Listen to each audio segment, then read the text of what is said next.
opposed? Motion passes 5-0. Next item on the agenda is Superintendent Kimball, and we're going to do B on the calendar first, right? Okay.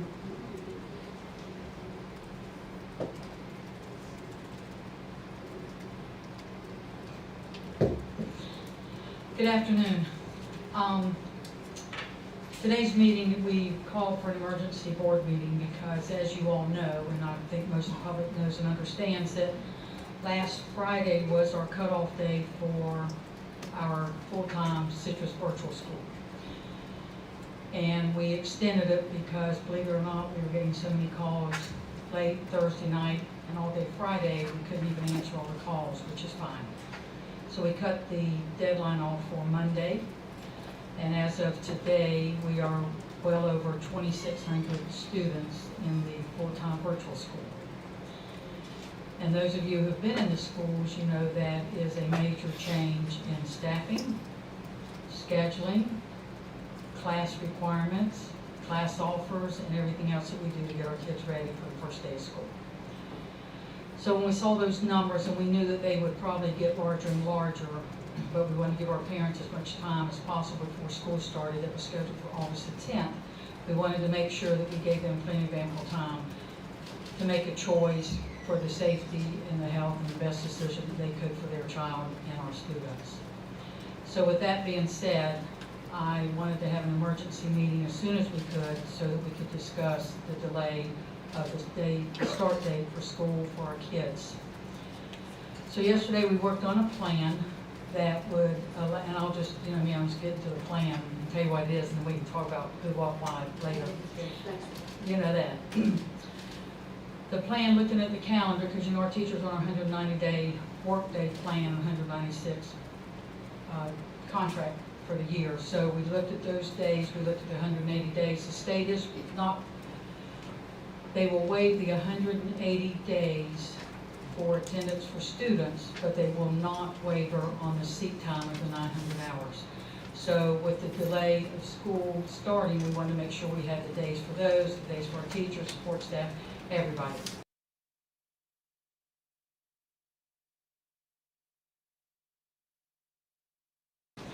So yesterday we came up with a plan for our calendar, which would have our teachers come to school on August 3rd and 4th, which is their regular start day.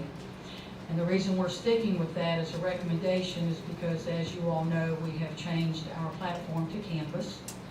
Canvas had already agreed to come work with our teachers and train them on August 3rd and 4th. So we're leaving that in for two training professional development days. Then we're recommending that the teachers would then be off on the 5th, 6th, and 7th, which is Wednesday, Thursday, Friday, and the following Monday, which would be the 10th. All teachers will report back on the 11th. And our students, my recommendation would bring the students in on the 20th. Now, if you want to ask me why we're bringing them back on the 20th, which is the Thursday, Friday, many of our teachers have told us in the past they like starting in the middle of the week many times. So we thought if we started on Thursday, Friday time frame, we would have time to go over procedures, policies, code of conduct, everything that we go over with our kids for the first few days, getting our elementary schools acclimated back into school, and talking about processes as we move forward through COVID-19 on walkways, pathways through our schools. I have directed staff that we will be on call to work Saturday and Sunday for the 22nd, 23rd, because we know that there will be things in place that we need to fix. So we could get those changes made, anything that we need to revamp, remodel, change a pathway. They may call us from a school and say that pathway's not working. We would have time to do that before the kids come back on Monday the 24th. So my recommendation to the board would be to allow us to change the calendar where the students would come in on the 20th. The teachers would work the 3rd and the 4th, and then back to pre-planning, which will now give them 8 days of pre-planning. Technically it gives them 10 days, but give them 8 consecutive days of pre-planning before the kids come to school, because we know with us changing platforms, we're still going to have extra time for them to put their classes together, to get where they feel comfortable with the training and do those types of things. So with that, I would like to hear back from the board. Any thoughts, comments, if you've heard from staff, which they didn't really know, but those are things that we've recommended, and we worked with Ed Services yesterday and some of our principals yesterday. Superintendent, one of the questions that I think a lot of people has on their mind is how will this impact the payroll calendar? Because of course, a lot of them get impacted by that. So what, if any, impact would this have? We worked with payroll yesterday, and HR. It will have no impact on the paychecks because our teachers would have received a check anyway on the 15th, and our support staff, bus drivers, and the rest of our staff would have received a check on the 30th. So everybody will be back in place before that. Do we know approximately how many then seat hours we would have if we started on the 20th? And I guess my real question is if we needed to build in some seat hours, do we have places elsewhere in the calendar that if something were to come up later, that we would be able to maybe build in some extra seat hours? I will share with you, did you all get a copy of the proposed calendar? That calendar is for you all to review today, tomorrow, the next few days. My intent, did you all get one calendar or two? No, I brought the approved one, and then I just had copies made for them. So we're making changes to the approved one. We don't So have. we'll get that for you, okay? If we can get Amy to print out the two calendars, because my intent is to share those with you. We will not make a decision on the final work days throughout the school year, but my intent is I would like to hear back from teachers and staff. I would like to send out the two calendars that we have proposed for them. Because for instance, in January, where the teachers were coming back on, I'm making days up, I think the 6th, they would come back on that Monday on one of the calendars. Because I hate to bring this up today, and Tito and I were on a call this morning, but if one of you aren't living right, we have a hurricane that's coming through, and we've got to make up days. At least we've got a couple days in there for make-up days if we have to. So that's what we've looked. We've got a couple half days left in the calendar, because if we can increase those hours, then it increases. We are well over our 900 hours, and we want to make sure that happens. In fact, I think the days come out to be 179 days. But we're well over the 900 hours. Because I can't forget that we're still trying to get a year and a half's education into 1 year, so we didn't want to lose any instruction hours. So your plan is still going to be to finish the first semester before Christmas, then, is that right? No, and that's why they need to bring that to you so they can see that. On the one calendar, the semester would end like the second week in January. If we end it before Christmas, then one semester has 79 student hours or student days, and one's got like 94 or something. And I'm just making, but it was, Doug, it wasn't close enough to say, unless the teachers come back to us and say that's the calendar they want, teachers and staff. So, but with that, we're going to keep our Thanksgiving break and our Christmas break. I mean, when you figure that out going into January, that's with the assumption that we're going to continue with the full week. There's one calendar that, did we get enough for all the board? They're getting done. Okay. I had that one for you. Okay, thank you. There's one calendar that doesn't disturb either vacation, and there's one calendar that does if they want to end earlier. I share Doug's concern too, because we're going to have some early graduates, possibly only a few, but some of them are going to want to be off to college in January, and we've always tried to finish them before Christmas so that they would be synced with that college calendar. We'll be very flexible with their schedule. So we could accommodate them and maybe give them exams. Yes, we'll be very flexible. It's not going to be that many. Because as we all know, this is not going to be a normal school year. Yeah, no. And it shouldn't be as many, because when we went off block, we reduced that number. We had a lot more when we had a block schedule where they finished that with now a 7-period where they're going all year. There's only a few that usually fall into that. But we'll be sensitive to all of that. Okay. And then the other thing is, I don't know why, but historically, when we started in the middle of the week, we started on Wednesday instead of Thursdays. Why did you pick Thursday instead of Wednesday?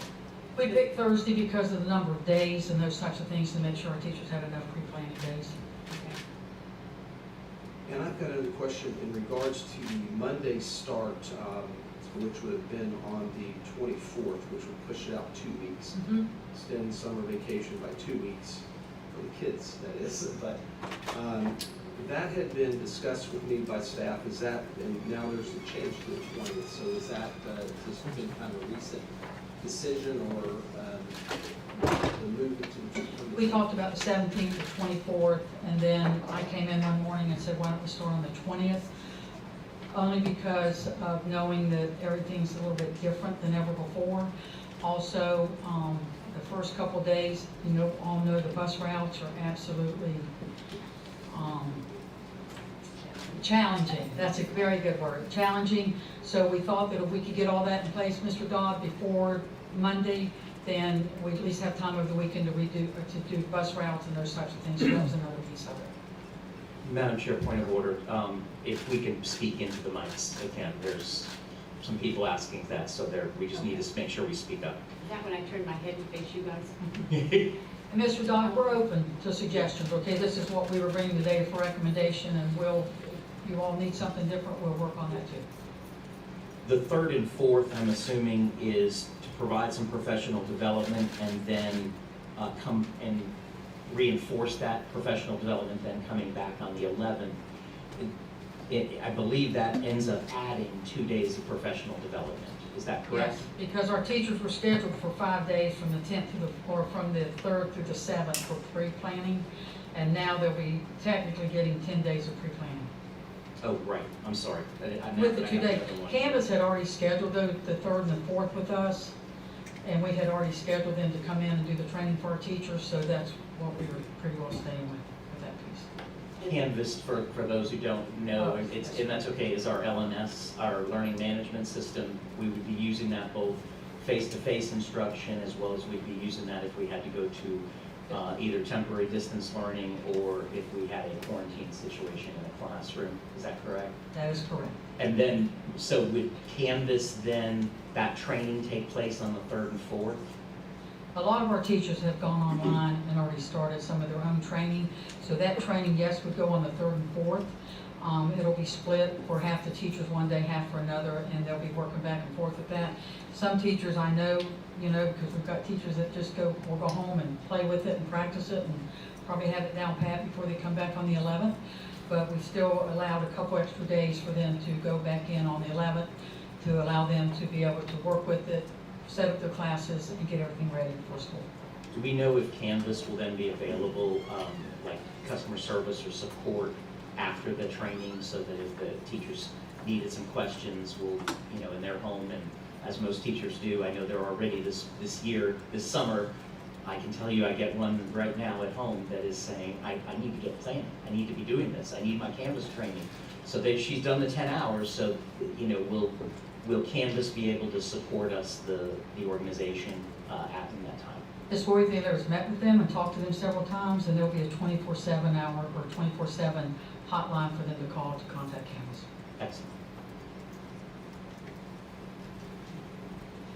And so the calendar would bring the kids back until after Memorial Day, to the first week in June. And that's probably just for review and exams. Well, and on the pre-approved calendar, teachers were coming back on the 1st and 2nd, Yeah. but this would gain some hours for our kids. Okay. And that, just bringing back those 4 days would make up for the 7 that they're missing, or the 8 that they're missing. I think we picked up 7 of the days that they were missing, Okay. So, but we picked up hours. We tried this one time before after Memorial Day to keep these kids in the classroom, and they did come and take their exams, but they didn't come to reviews or anything like that. And they don't do well on half days either. And it wasn't all in half days either. Mr. Dodd? yes, so on Plan A and Plan B, when is the end of the semester? It's still the 15th, is that right? And I think at the, I think she had it on the 15th.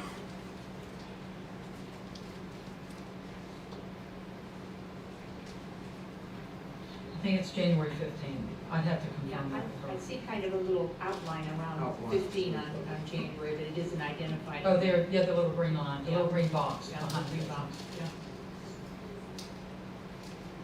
So we're giving you the copy of these calendars today so that you can review them. You know that people will contact you all also about this, but my intent is on the 11th, I think it's the 11th, that when the teachers come back, we're gonna, and I'm gonna work with the union, and where we can send this out to the teachers, get their feedback and let them vote, and then we can come back and bring that to you all. Do you just need consensus from us today, or do you need something more formal? What I need from you all today is that if you would approve for us to move forward with the start date of the 20th for our students. Can you just real quick though, come back with the 24th? What was the cons about starting on the 24th? What was the biggest issue there for you to recommend start on Thursday rather than Monday? Several times we've started on Wednesday, and I heard from many teachers that they really liked, and I think Ms. Counts can verify that they really liked starting a few days before the weekend, because that also, and I can't speak for every teacher, but I know that that gives them the weekend also to get to sometimes regroup or do things like that. So if they could get, because there's going to be a lot of changes for our kids on which way to go through a hallway, what they have to do, how they have to get to where they need to get to. So if they can review all that on that Thursday, Friday, on weekend, if we have to go in, redo bus routes, redo places for students to be, monitor how we're going to monitor where the kids are, and things like that, that would give us the weekend to take care of that and then come back on Monday and have it all ready to fix what we need to fix. And are the teachers going to have to approve either Plan A or Plan B? We're going to send it out and ask them to vote on one of them. And then are we going to possibly put it on the website too, because we're going to have a lot of people, or maybe we should just tell them that Thanksgiving is still intact and Christmas is still intact and spring break is still intact? If the teachers don't vote for Plan B, that would be true. If they vote for Plan B, that's not, they'll have it changed. I don't know that we've asked this, and if we did, I apologize for repeating. Did the end date has not changed in your proposal, is that correct? It has changed. It has It changed. has changed. It's gone from the 2nd, hang on. Yeah, I'm just looking from the 2nd to the 4th. Yes. So it's changed by 2 days. But Right. it's changed for the students. Students. The students by a couple days, and then the teachers for a couple days. On Plan B though, it's not as many days, right? Let's see, the last day for students is the 2nd, whereas our previously approved calendar, the last day for students is May the 28th. Correct. But on Plan A, the last day for students is on the 4th. Correct. Same days for teachers. And both those last 2 days would be half days. So if we pushed it back more, that's going to impact that as well.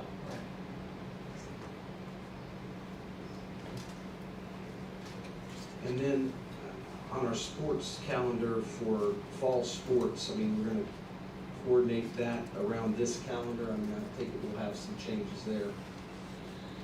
I know that Mr. Bishop's worked with athletic directors for several days or months. I do know that, or at least I heard from Superintendent Association, the Florida High School activities, which gave us no direction the other night for the superintendent's cases. I heard, and you may know this better than I do, that they may meet tomorrow, Friday, or Monday, that they're supposed to reconvene. So I don't know if they'll come out with a stronger recommendation or something, and then we could certainly have those discussions on Tuesday. I know that they're supposed to start on Monday, some of the practices, but we have moved that a week later until we see if we get any other recommendation from Florida High School. Right, because football is supposed to start, fall football is supposed to start on the 27th of July, which is next Monday. Correct. So the FHSAA board, decided to allow local districts, just like all the other plans, to have local control of athletics. And because the state is so diverse, they've allowed local districts that control. And so that to me means we have a responsibility to make the decision on how we're going to proceed with our fall sports calendar. Because every district, I think the two superintendents that are on the board too, decided that way too. I know there was a concern over the classifications on when teams started. But the vote was to allow, in line with the Department of Education and the governor's request, to allow local districts to have those choices, to make those choices. So that was the direction that was taken by the FHSAA. Somewhat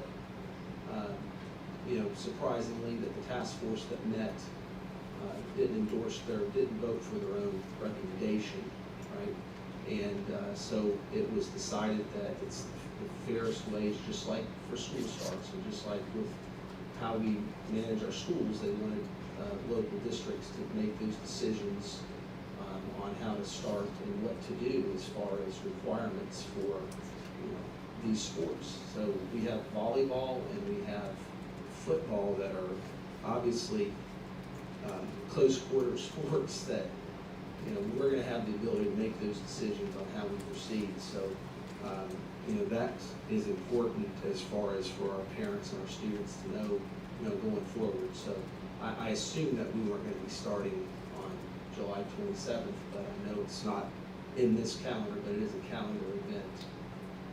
In the past, FHSAA, if I recall, sets when we can start practice and when we can't. That's correct. And then anything to do with the operations of that typically are at the decision of the superintendent, unless I'm missing something with to do with the schedule. It's not part of the academic calendar. So, I mean, like, even in the sport that I've been involved with swim, they start, they may choose for that date to be the start of school, but I believe that isn't always the start of school date does not correlate, I thought, with the first practice. Does it? Or am I missing? No, for football or For any sport. I mean, the first day of practice may not be the first day of school. That's correct. It could be either way. And so that's why I say it's really not been a decision I thought the board made, but it was more of an operational decision. Right, but I think now, Thomas, it is a decision that each district is going to make going forward as far as. But I'm saying FHSAA has always, they set the date, but locally it was still decided.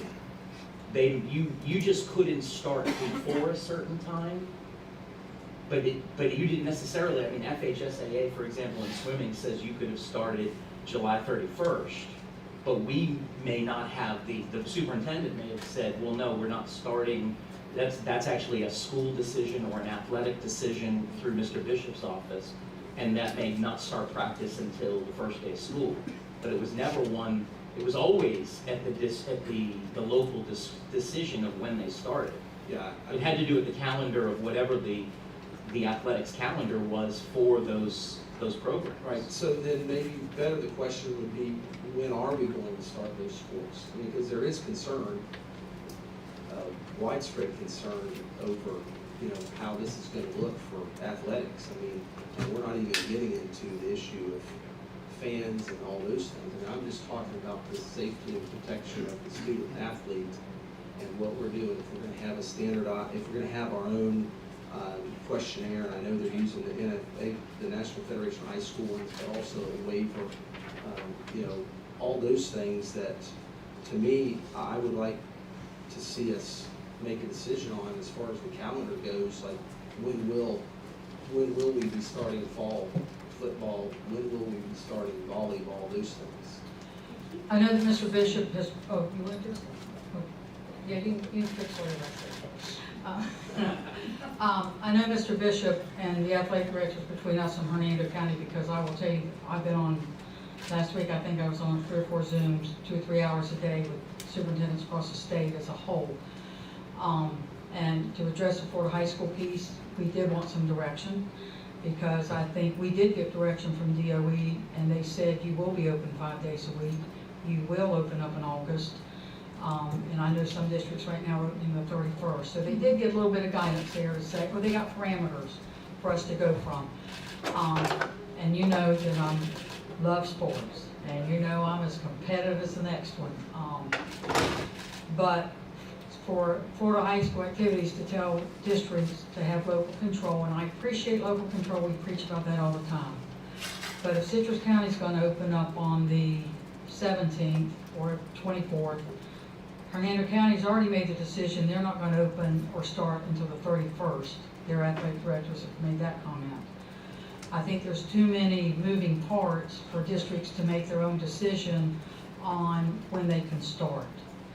I'm not sure how I social distance football players. I don't know how I social distance volleyball players. when we're sitting here trying to figure out how we're going to get our classrooms with all the desks lined up in the same direction, those types of things. So I say that because there's a lot of moving pieces, as much to the athletic world as there is to the academic side of us opening school. So I know that the athletic directors have come up with a plan. I think we were going to plan on sharing that with you all on Tuesday and then get your feedback, because we were kind of, since we got word, because I talked to the Superintendent Association the other day, and they're the ones that told us on Monday that they felt like, or the day after the meeting, they felt like that Florida High School was going to reconvene Thursday, Friday, or Monday. So we didn't know if they would come back out with a different recommendation or guidelines, and we just wanted to see that before we came out with a plan that said, here's what our plan is. Right. So, I mean, and you're right, I know like Hernando County, they've already made the decision to wait until August 31st, right? I mean, so there's our counties that are making these decisions now. I just wanted to hear, you know, from you and from staff that, you know, what can we expect on Monday for football? Is that something that you feel that we should allow to start on Monday? I don't feel like that would be the best plan. Correct. But that's kind of what I want to hear from you. I mean, we have the other sports across country and, you know, golf, we have all these sports, so I just kind of wanted to know what is the thought on that. I'll let Mr. Bishop share that, because we had made a decision as a staff and a district through the athletic departments that we were not going to start on Monday, because it's just, I can't just. Yeah, certainly, not in the interest of digressing, but the conversation about the start date of athletics, the state FHSA establishes the first eligible date for practices. From there, as a district, we can pick from there moving forward when we want to begin. However, we cannot accelerate the beginning of practices prior to the date established by FHSA. Having said that, as Ms. Himmel said, I have been working very closely with our high school athletic directors as well as Hernando County's athletic directors. As the board knows, we are members of the GCA conference, which includes all Citrus County schools as well as all Hernando County schools. Through conversations I've had with districts across the state, it's becoming more and more evident that school, districts are thinking outside of the box as to how they can best provide an athletic experience for student athletes in the situation we're currently in. Part of those conversations include districts are making the decision of competing within the border, within their county only, not going beyond their county. Because we're a small school district, we only have 3 schools, I think that would, if we were to allow ourselves to play in county only, that would necessitate our football teams playing each other 2, 3, 4 times in a season. I don't think that's reasonable. So having said that, I have coordinated meetings with our athletic directors as well as Hernando County athletic directors. We have established a plan. We were waiting to unveil our plan based on the actions of the board today. We're coming before the board today to seek the approval to delay our opening of schools, as Ms. Himmel said, because of the increased enrollment in our Citrus Virtual School. Since once that vote is taken, and if in fact we are to move our schools back, our start date back to the 20th, and in conjunction with Hernando County schools, because they too have delayed their opening of schools, as well as their beginning of sports practices, it will be my recommendation, I will recommend to the superintendent to bring forward to the board that we don't start our fall sport practices prior to August 24th. The reason for that is this: in conversations with both Hernando County ADs as well as Citrus County ADs, our ADs feel very strongly that our kids, because of the uncertainty of these times, they need to have the opportunity to come into school, to take care of their academics first, to take care to best prepare themselves in terms of expectations, because we know expectations are going to be much more complex and much different than they have in years past, for the reasons Ms. Himmel alluded to earlier. There's going to be a different way kids are going to walk down the hallway. We're going to have one-way hallways. We're going to have a different way of how they go to water fountains. Are water fountains available? Those are things that we're having to work through, and we want to make sure our kids are taken care of academically prior to starting athletically. Having said that, we already have a plan to compete in athletics for our fall sports against Hernando County schools. We feel we already have a schedule that will be conducive to our student athletes. As football's been the sport that's kind of lifted out here today, so we'll talk about that. We feel we have a plan to where our football teams will be able to get an 8-game season. They can play seven contests against Hernando County schools in county, and then they'll have an opportunity to play a bowl game. There is some conversation as to whether or not we'd still be eligible for state series. We're working with the FHSA to get some clarification on that. Okay, and I hope to have that information that I'll be prepared to present to you on Tuesday in terms of our eligibility for state series. I feel that our plan is well thought out. I feel that our plan, given the circumstances we face today, is a plan that will most certainly give our student athletes an opportunity to have a meaningful season. That we, by doing what we're doing, we are guaranteed the opportunity to schedule games.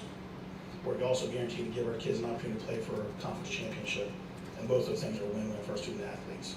So having said that, certainly if it's the will of the board at our next Tuesday's meeting, if you'd like for me to come in and give a more formal presentation about our plan, I'll be more than glad to do that.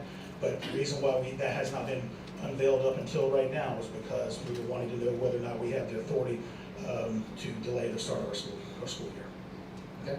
I think that's a great idea, that we can have a workshop at our next Tuesday workshop. We can talk about fall sports issues. And what would you like the scope of that to be?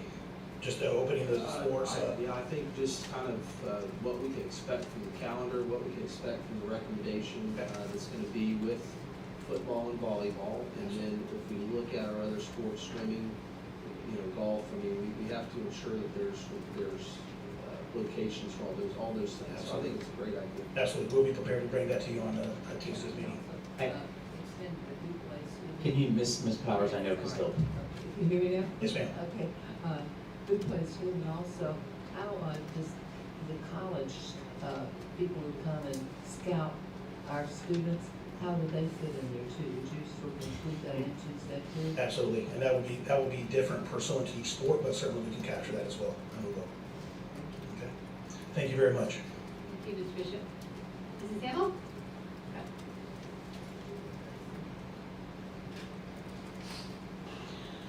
Okay, with that being said, any other comments or thoughts on the calendar?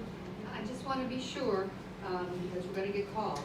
We do need the 4 weeks from now until we let these kids back in our classrooms to be fully prepared for them. We couldn't start on Monday the 17th and end before Memorial Day. That's going to be the big public question.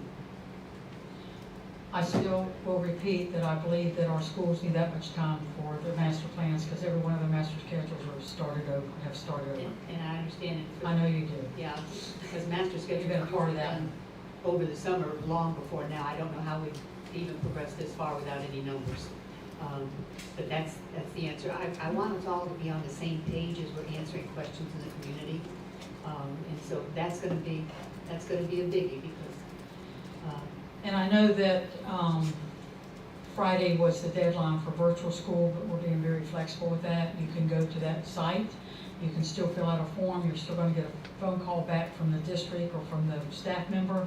And we're going to be very flexible to allow students to still continue to enroll in that, and also to come back to brick and mortar if they choose to do that before school starts. so if I can just get clarification, just so something that if we were to extend it, are we, because it was reported that maybe we would reopen enrollment.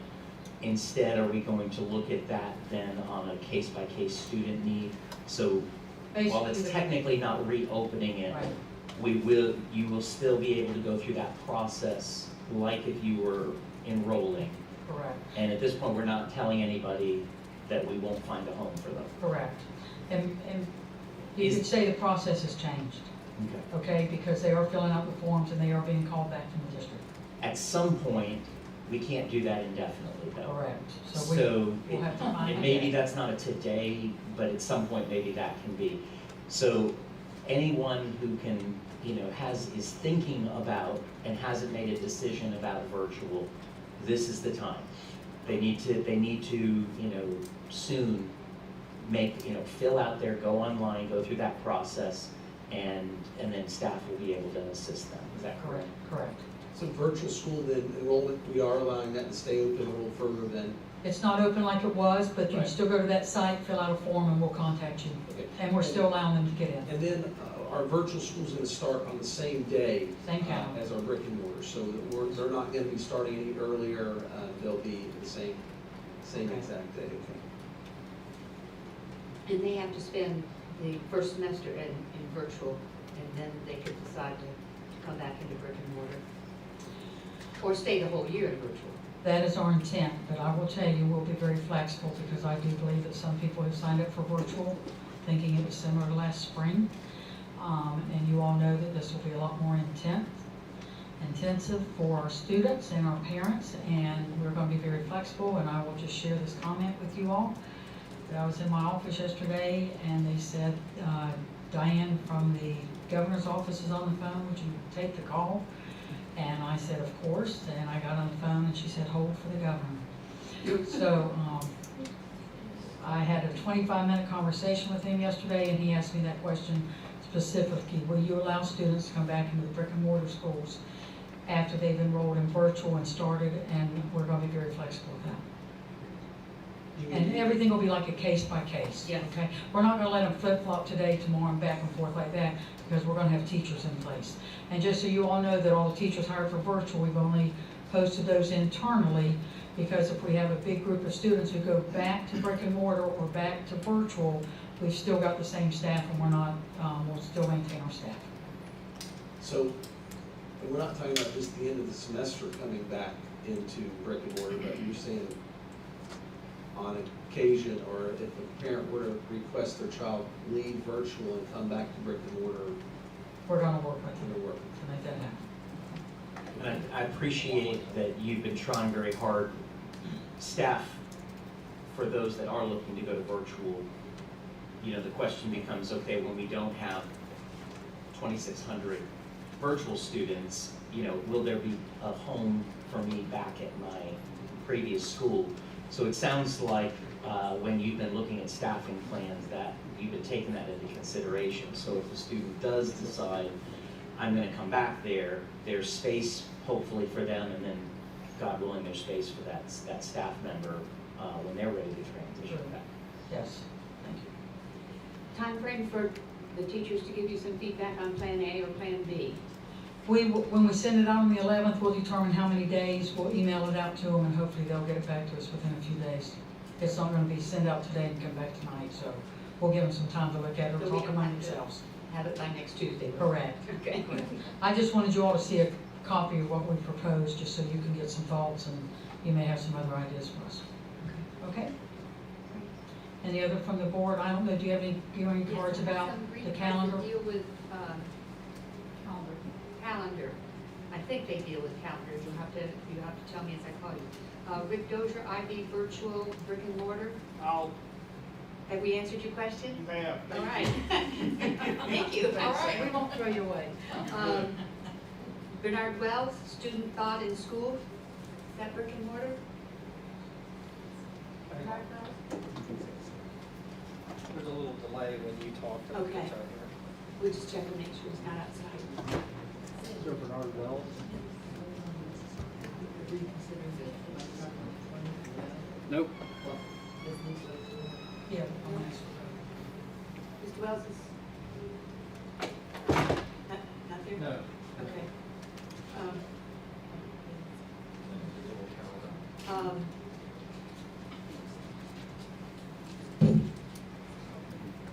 Yes. Hazel, Tan? Question for IB You, students. ma'am, you need to go to the microphone.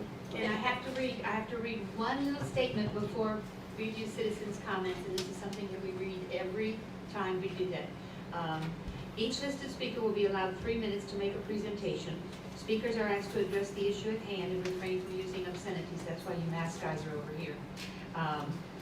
Vulgarities or other breaches of respect, and refrain from words or statements which, from their usual construction and common acceptance, are construed as insults or tend to incite violence or breach of peace.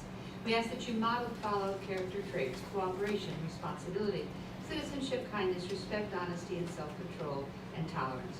The school board will not discuss or take official action on any presentation that you're making. We're going to act on this calendar. Any persons present who wish to speak must fill out a green card, which are located in the back of the room, and the chair calls the first speaker, Mrs. Hazel Tan.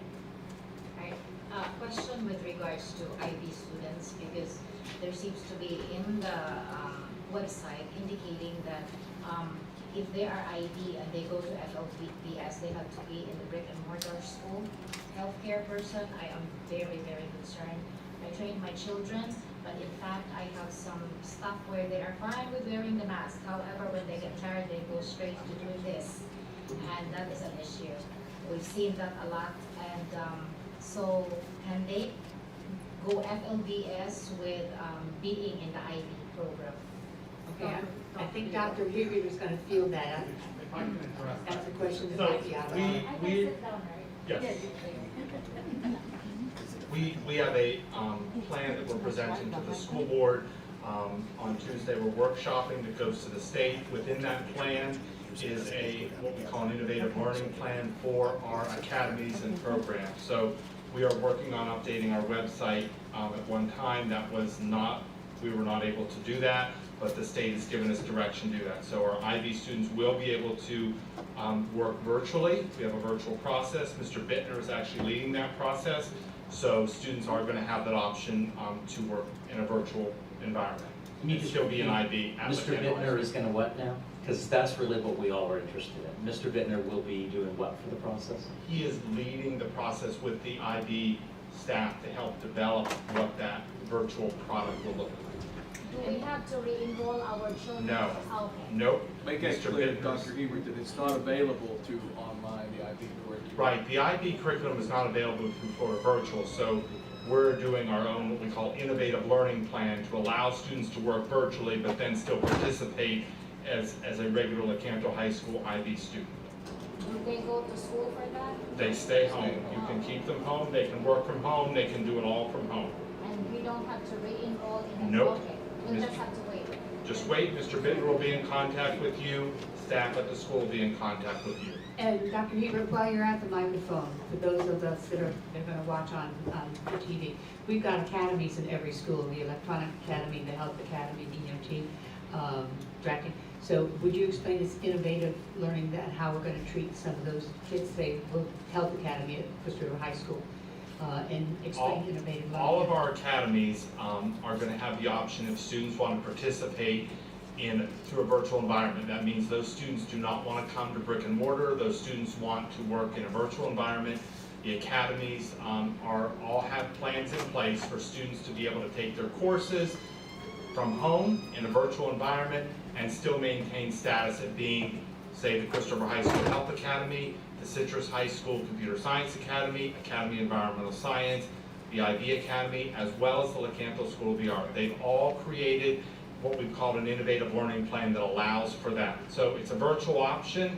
They don't have to re-enroll. Parents will choose to say, I'd like to be a part of that, and then we will then do that, and then they still work from home.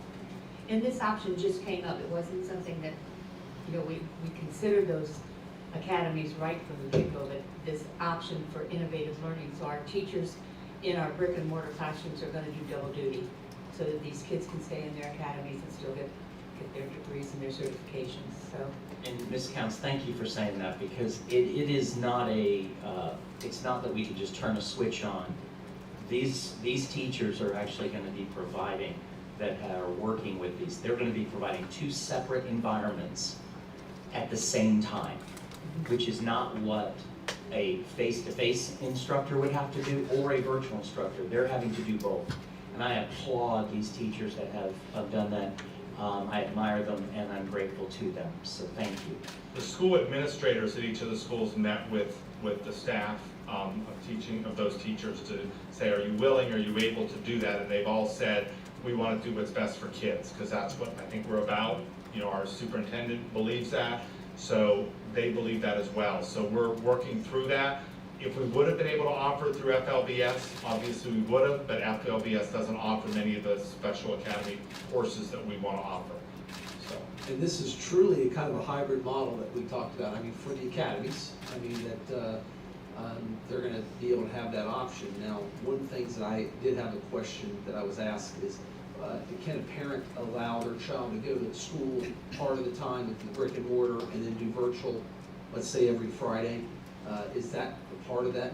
The option is parents choose to say, I'd like my child to come to brick and mortar because I'm comfortable sending them, or I'd like my child to be home because I'm not comfortable them being in the environment.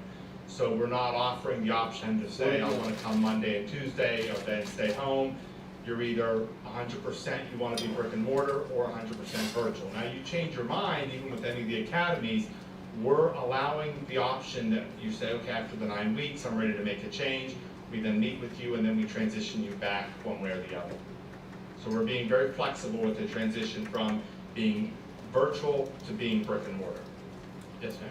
Dr. Hubert, what about WTC? Are they gonna be following our new schedule? No. When will they start? We met with them yesterday and we're gonna meet with them one more time. We believe that they'll stay on the same schedule because their hours for students to complete is a lot different than what we do in K-12. So they're gonna start the 10th? They'll be on the regular schedule. Any high school students, they will send out to them that they currently already have enrolled, but their students will have the availability to go ahead and start then. If not, they'll get them caught up. It will not be held against them because we're starting later. Okay, thank you. Any other green cards on the We've calendar? got some that are gonna deal with after we do the math. Okay. But I haven't finished all of the comments possibly on reopening brick and mortar or virtual. And now you would like a consensus. I would like a vote. You would like a vote. Vote. She just needs to The vote would be whatever the teachers vote on or plan. No, we're not doing that calendar. All I'm asking for today is the approval from the board to allow us to extend our start date to August 20th. All right, I'll make a motion that we approve the start date to August the 20th. Second. Whoa, I have a motion by Mr. Dodd, and I have a second by Mrs. Bryant, to move the start date for our students in both virtual and brick and mortar to the 20th. One last question. Academy of Environmental Science, do we know if any impact this will have? Are they okay with this? Have we reached out to them? We have talked to them, met with them, and they're good to go. I'm good. All We're those good to in, go on this schedule, on our. Mhm. okay. All those in favor of moving the opening date to the 20th? Aye. Opposed? We did it. Thank you. You know, we have to say right now, and everybody appreciates it, that, you know, everybody's anxious to get back to school. The teachers that I've talked to are anxious to get back to school. The kids are anxious to get back to school.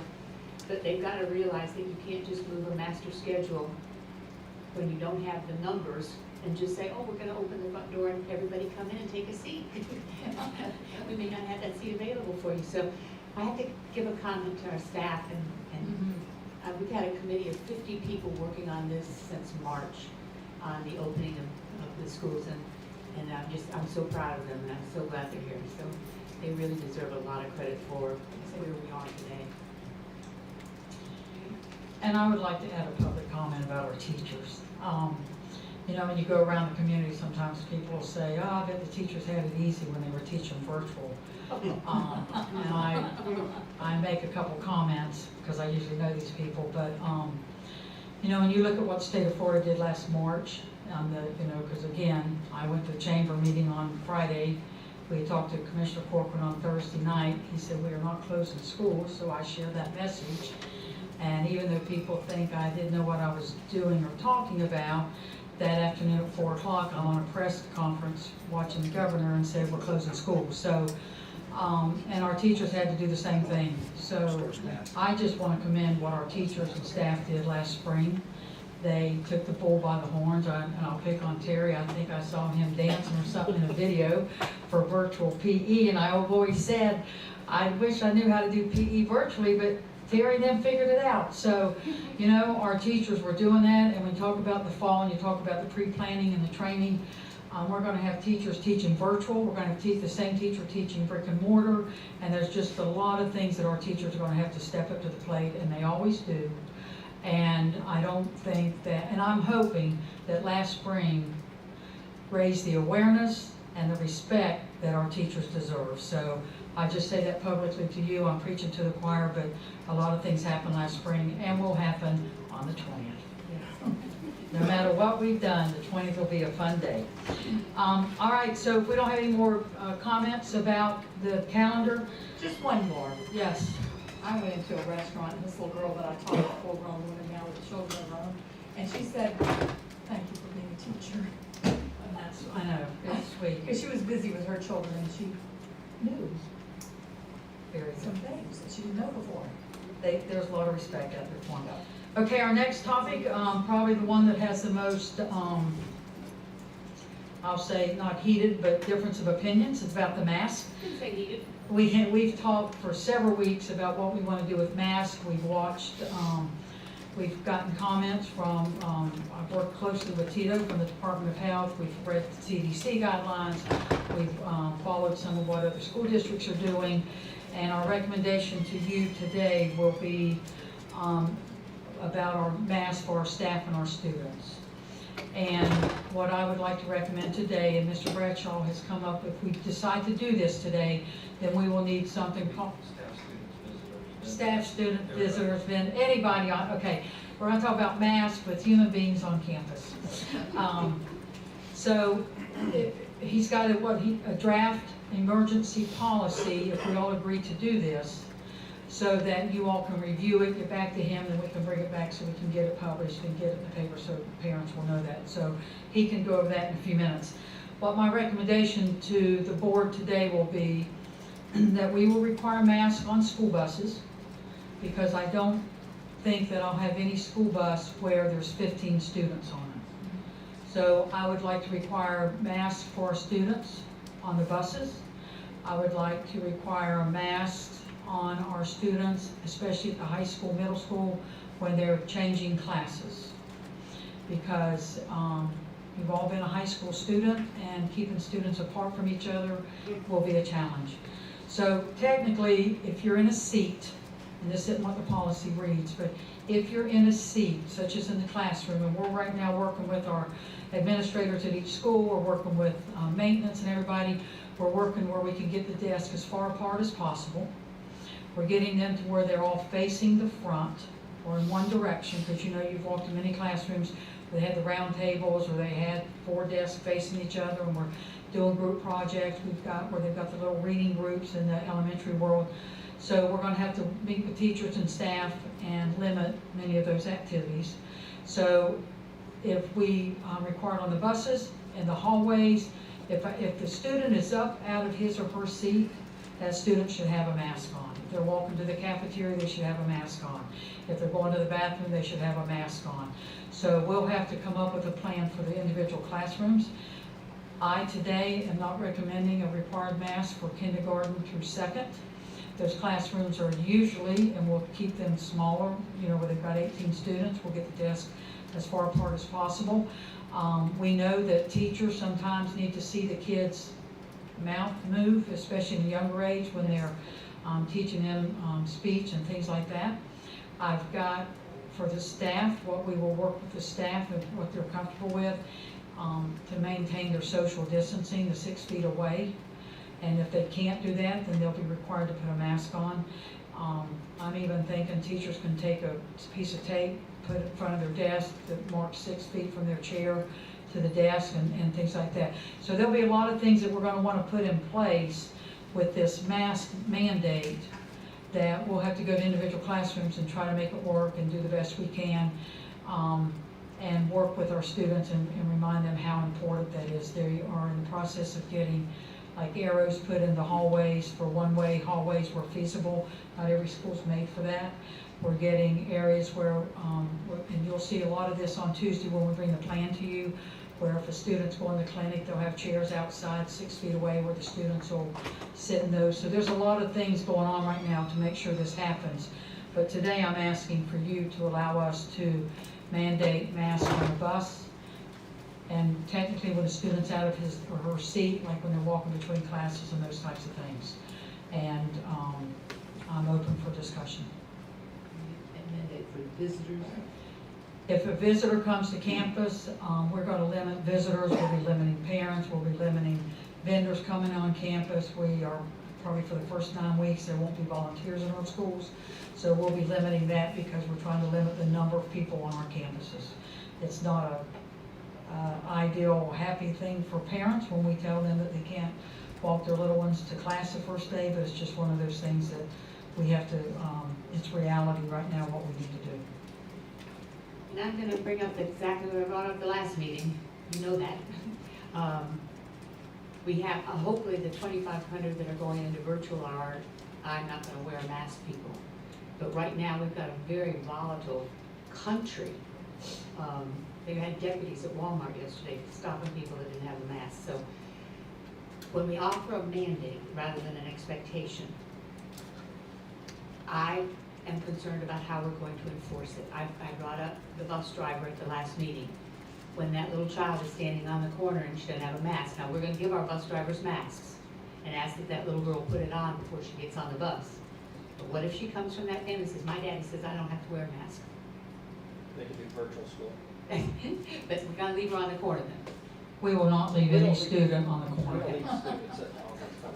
But so I'm concerned when we make a mandate rather than a recommendation or an expectation, how we're going to enforce it.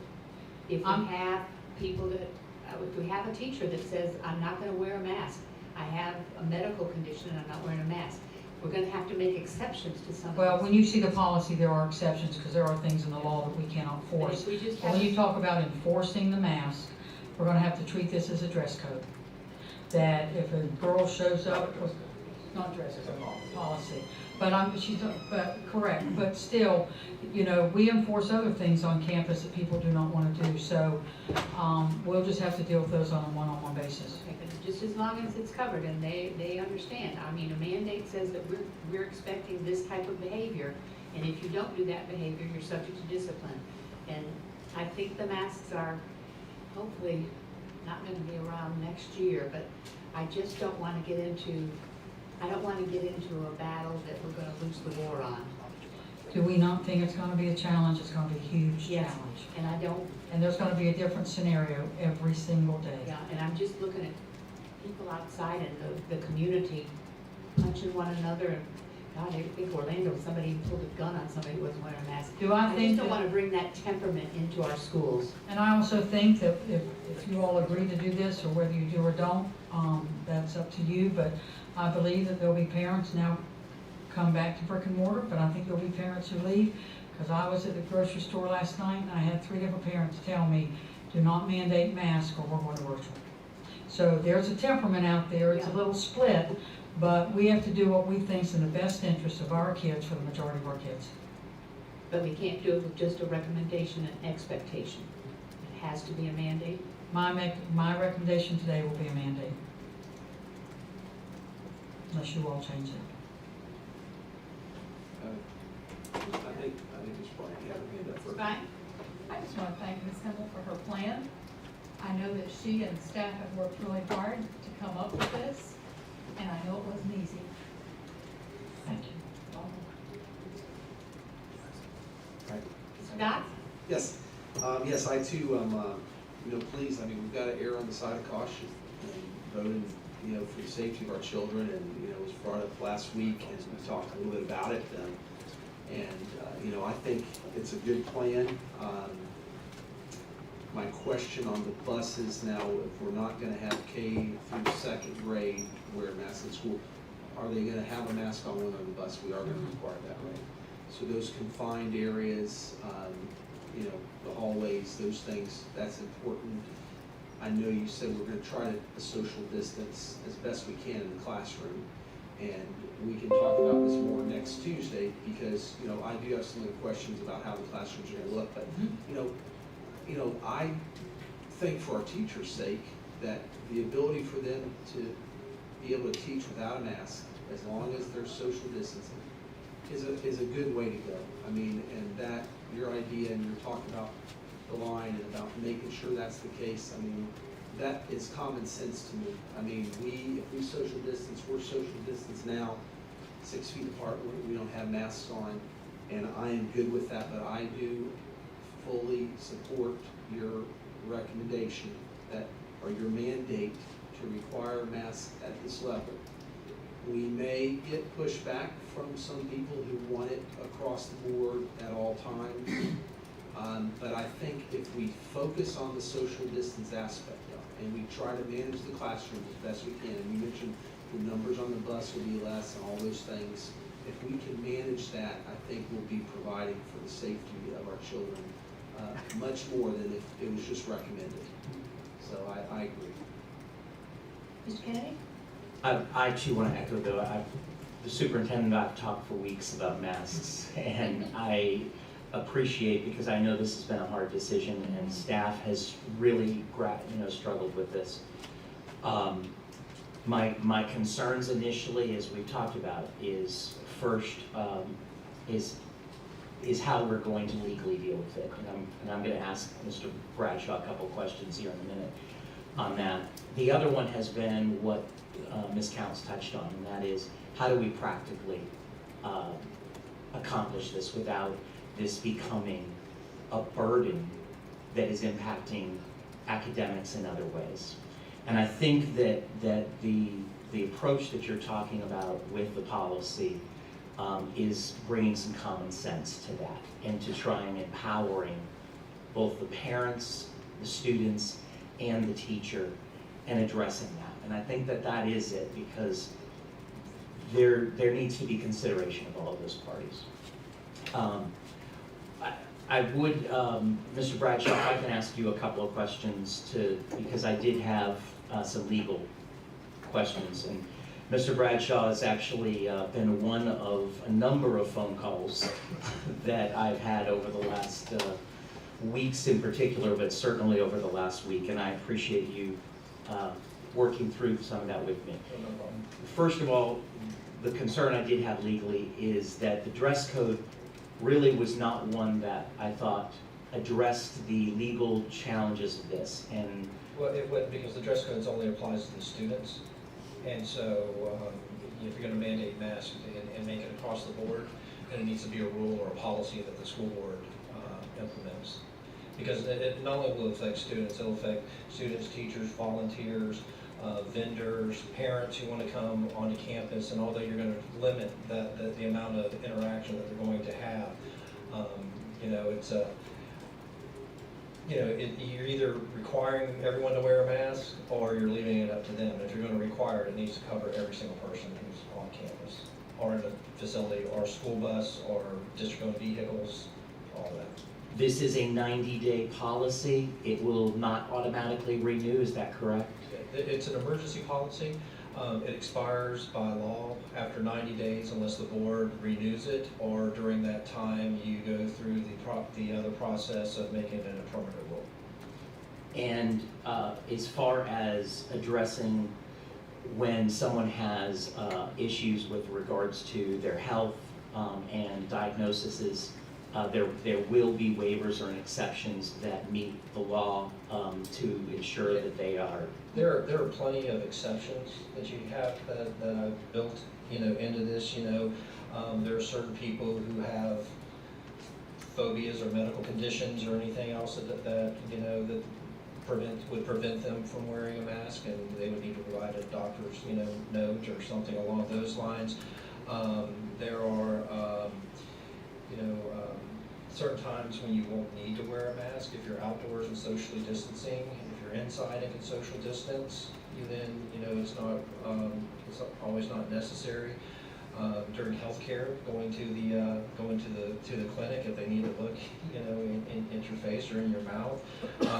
Other for like teaching purposes.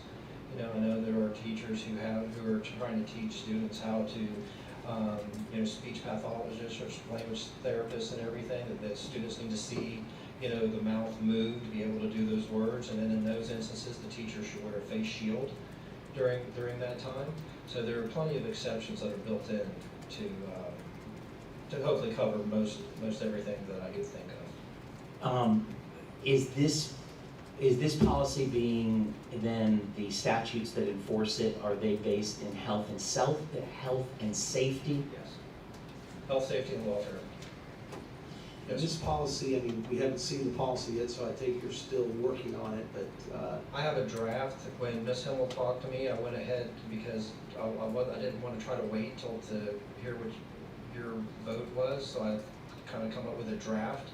And then that way that it can get implemented sooner than later. Because I think that if you're going to do something like this, you approve it, you approve the policy, it goes up on the webpage. It gives ample time for the teachers to look at it, for parents to look at it. So if you're going to make that decision, you have to go ahead and have it in place as soon as possible. So we'll be able to make it, we'll be able to see it at next Tuesday's workshop, and then, I plan on at least giving y'all a draft of it and ask you to get back in touch with me individually. Obviously, you can't speak to each other about it, but you can call me and discuss, did you think of this, or I don't like this, and I'll make my notes, and then you can have a full discussion next Tuesday, but go ahead and get it on the agenda. And then any changes that need to be made, the discussion can be had at that point in time, and with the consensus of the board to make the change to go ahead and vote on the policy. Yes, it won't be just given to you next Tuesday to review. I plan on giving it to you today or tomorrow. Sam, we're not gonna vote on this today, or is there still gonna be a vote to move forward? There's gonna be a vote, yeah, because what I anticipate is you're gonna vote, yes, we want to move forward with mandatory masks. Now we need the policy, to go along with it. Because if you said, no, we don't wanna vote on mandatory masks, there's no sense in that, drafting and finishing a policy and getting it to you. So we'll have that draft to review before next week, and we'll have a good chance to talk about it at our I meeting. anticipate giving it to you today. And I still need a little bit more information on how we're going to enforce it. When we mandate it, how are we going to enforce it? Are we gonna dress code the kids goes to ISS for the day? It's not a dress code. How are we gonna enforce it? What are we gonna do when a kid refuses to wear a mask or a teacher refuses to wear a mask? Well, if a teacher refuses to wear a mask, first off, it's not, just the guillotine, right off the bat. You're kindly reminded that there is a policy that mandates the wearing of a mask if you want to talk about teachers. And you would remind them of this, and then I would anticipate the principal having a conversation with them, maybe the director of HR having a conversation with them. And then at some point in time, it's insubordination for not following a direct order from your supervisor, and it's also misconduct for not following the policies of the school board. So you can start an enforcement, some type of a disciplinary proceeding. I would pray that never comes to that most people, I think, are going to comply. I'm just concerned about the temperament of the communities across this country about masks, and I just hate to bring it into our classrooms. I understand. School. There's not an easy answer to any of the questions that you're asking. I think that the tone of the state right now are more and more school districts going to mandating masks. Especially your larger districts and medium-sized districts. There are some very small districts that are not doing it, but they have 600 kids or 1,200 students, and so they can probably handle it better. But I think that the consensus around the state, though, is with the rise in numbers of what's going on. And I think, I can't remember his last name, but I know it's Tito. He said, huh? Rubio. Mr. Rubio. He said, they can't mandate that you do this. But and the CDC can't mandate it. That's going to come from the governor to be able to mandate masks like that. Even if the county commission mandated it, for home rule purposes, they don't have control over the school district. So it'd have to be the governor that would do it. So,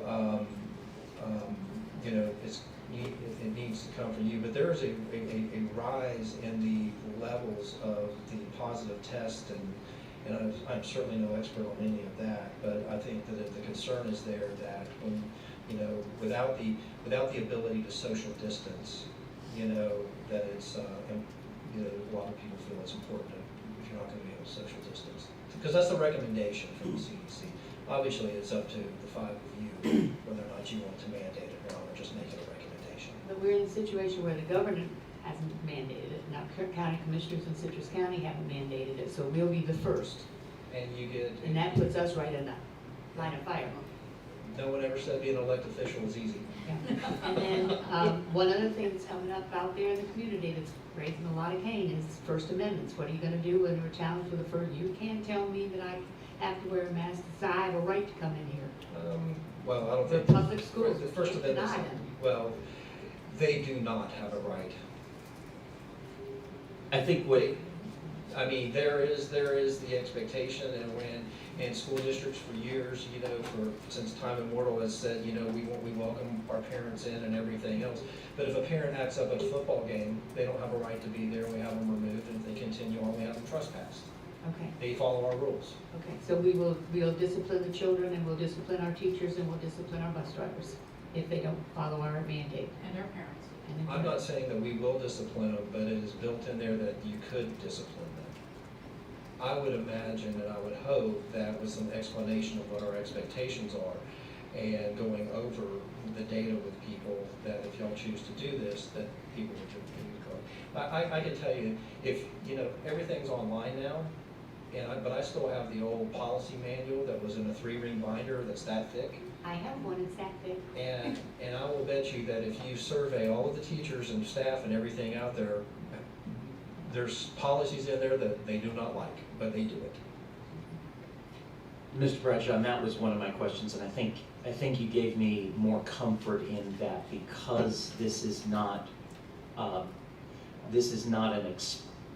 the reason for this is under health, safety, and what was that?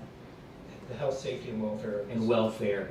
It creates a little different legal standings than my right to express myself by the T-shirt that I wear. Correct. That has that. And by Florida statute, I mean, for one of the, I can't remember the exact statute, but y'all are in charge of the health, safety, and welfare of students and staff and the school district.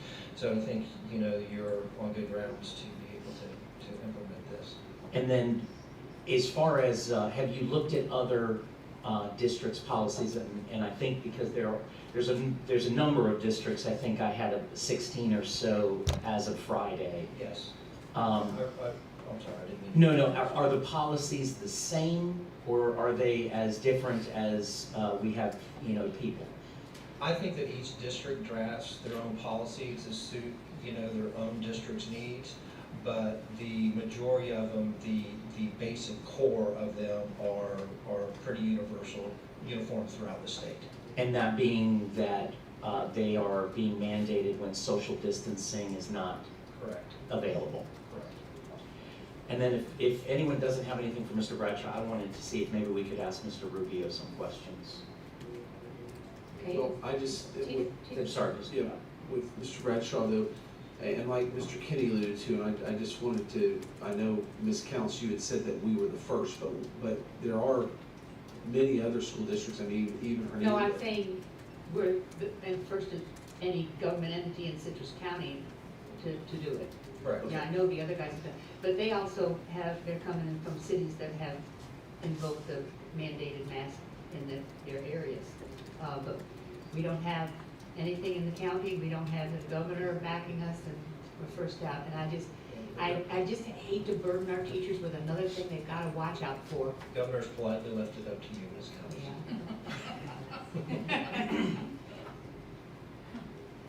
The point of it is the safety and the welfare of the children. That's the point of having the mask. It's not just because you like masks. Correct. And I think Tito Rubio, the first thing he said when he spoke to us at the last meeting was, I'm wearing this mask to protect you, not me. Correct. So, He can speak to that more, but it's my understanding that the main reason of wearing a mask is to protect other people. yes, that's what he said. Although I would think that it would also protect you some ways because, by virtue of wearing one, but I think that was the explanation the CDC and Florida Department of Health gave us. The main reason is to protect other people from you, so that's why,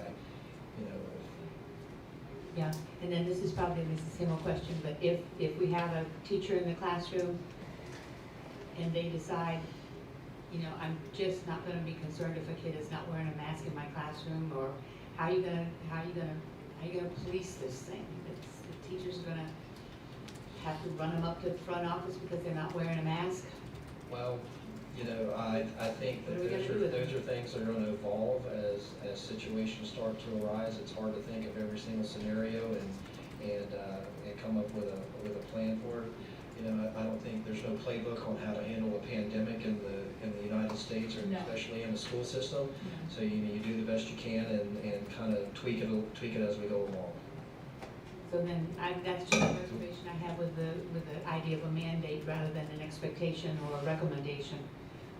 It tells our teachers that, you've got to, what is he gonna do with the child in the classroom that's refusing to conform? I can tell you kind of across the state that has been that, if they refuse, then they put them into the virtual learning programs. Okay, so would that be our Yes. choice for discipline, is that they? It won't be a discipline, it'll be a reassignment. by the superintendent. It's a question of semantics, Mr. Bradshaw. No, ma'am, because you're not taking away any of their, right to a public education. You're not, it's not, it won't be a suspension, it won't be an expulsion. It'll be simply that if you will not follow our rules, then we're going to place you into another school setting.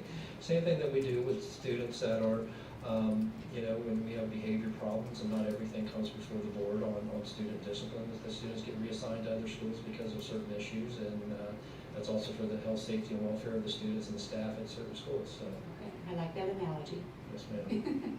Due process will still be followed with regards to whether that's a staff member or a student. Of course, So that would follow that same of deadline. course. If they're entitled to due process, they will receive the same amount of due process that they would receive if it was, like, if everyone was in brick and mortar. So Absolutely. if it rose to a repeated situation, whether it's a staff member or a student, at some point, the superintendent would have to make a recommendation, and it could come before us. Correct. The hope is that there are other alternatives that we use for discipline.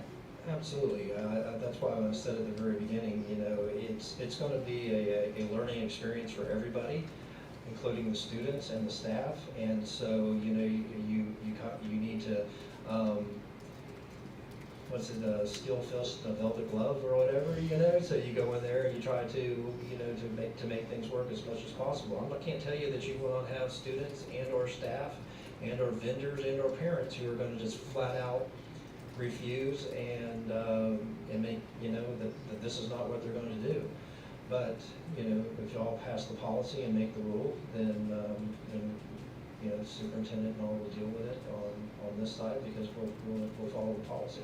The superintendent will follow the policy, same as she does every single other one that y'all do. Mr. Bradshaw, do you require your staff members to have a mask on? I do not require them right now because my staff, I've got 2 people in my office, I got 4 people in my office, 1 in another office, and everybody's about 30 feet apart. Okay. That's, So, but I do not allow anyone into my office right now. I don't even allow the public into my office. And when we have to go outside, I require them to wear a mask when they go meet with people. that was what I was Yes. under that. Yes. Well, Mr. King, I've worn a mask for months now. You got me wearing one, sir. So, It, I got a black one now too. there you go. Mr. Rubio, is he available for us to be Well, able let to? me ask one more question for our classrooms.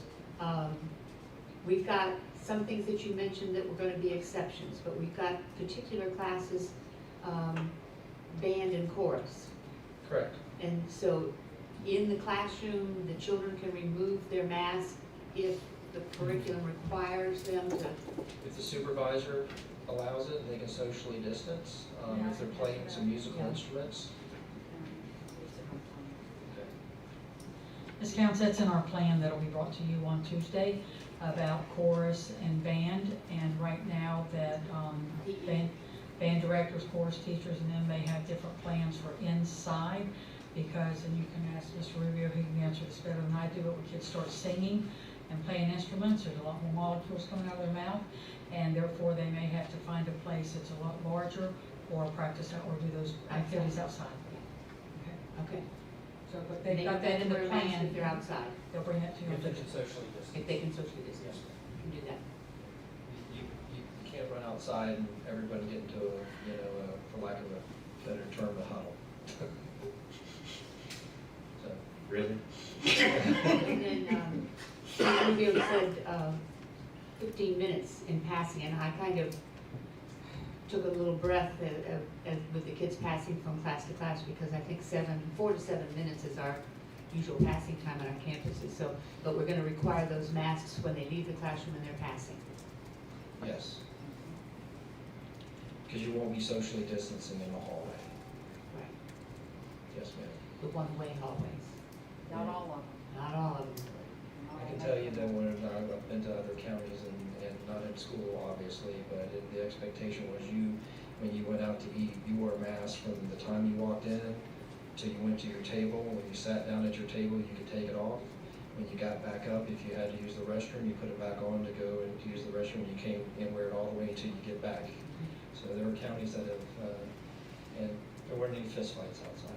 Yeah. I just don't want this to be a burden to the teachers or the bus drivers. I can't say yes to this if it's gonna be a burden and they've gotta go on mass patrol instead of teaching I or don't driving.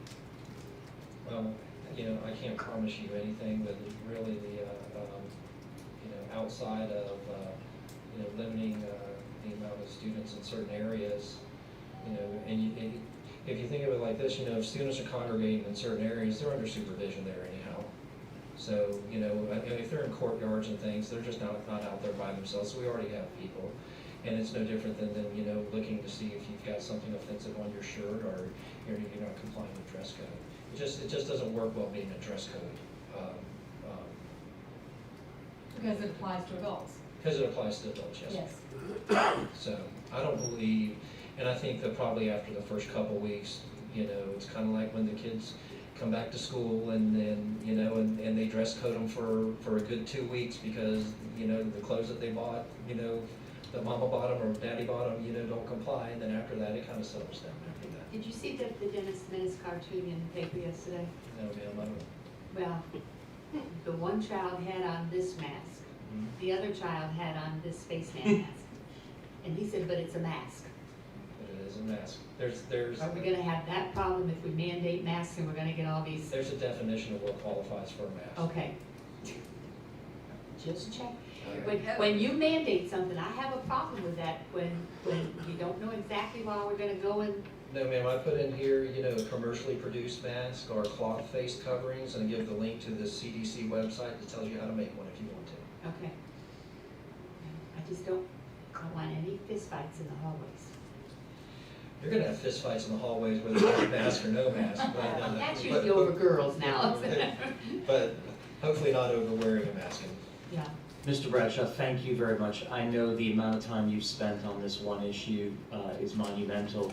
You really have tried to address concerns of both legal concerns, about personal rights concerns, and about trying to provide, I think, a common sense policy, and I appreciate that very much. Well, and I look forward to getting it to you and getting your feedback on it. Like I said, call me and discuss it, and because it's a brand new world, and you may think of something that I did not think of, or I thought of something that you don't, want it worded different, or however it is.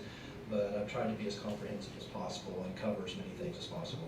And you might be able to get it to us today, so we can. Yes. Okay, great, that's perfect. Yes, my plan is to give it to you today, so that you have plenty of time.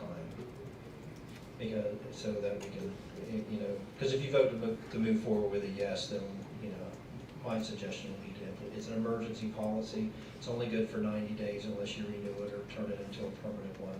So, that way it gives everybody the opportunity to read it and to start, the teachers to become comfortable with it, especially before the August 3rd when Ms. Emmel's going to have teachers back for the 2 work days.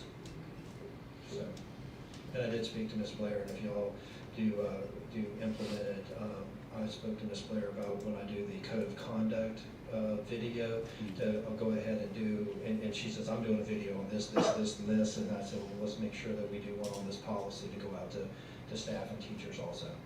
I mean, to teachers and students And also. in our last meeting, Mr. Rubio said he would do a video for us in conjunction with your code of conduct on the importance of wearing a mask. Absolutely. And that would be a perfect segue if you would. I'll try, if Ms. Blair is watching, then maybe we could have Mr. Rubio do a short, do the front part of it, then I can go into the policy. Yeah. And she's good at splicing things together, so we don't have to coordinate our calendars to that. All right, anything else? All right, thank you. Thank you. Mr. Rubio? We promised we will not keep you over 2 hours last time. Thank you so much for the time that you spent with us. It's quite all right, no problem at all. Mr. Rubio, thank you for, I'm sorry, did you have an update? Did you want to start? No, when you had mentioned about elected officials, we do have one place in the county that is the county courthouse.